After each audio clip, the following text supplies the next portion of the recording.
செடி மட்டும் கழிவு வரும். ஆனால் அந்த பிளாஸ்டிக் அதனால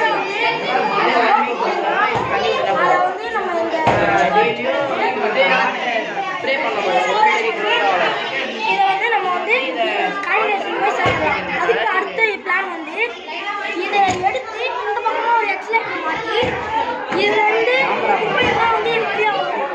இது வழியாக வரும்போது அதில் வந்து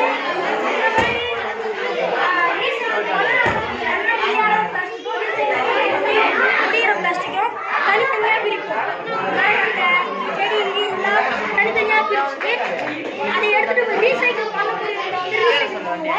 ரீசைக்கிள் பண்ண முடியாததை வந்து தனியாக வச்சுக்குவோம்.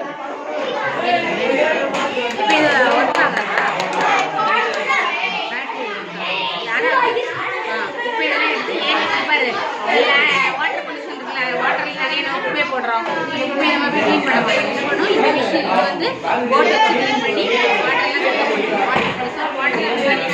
எல்லாம் போடக்கூடாது நம்ம. சரியா? பிளாஸ்டிக் சம்மந்தமாக எதையும் சேர்க்கூடாது. வாட்டரில் போட்டு வாட்டர் ப்ளூசிங் பண்ணவே கூடாது. பண்ணால் அப்புறம் க்ளீன் பண்ணுறதுக்கு அவங்க போட்டு கண்டுபிடிச்சிருக்கோம்.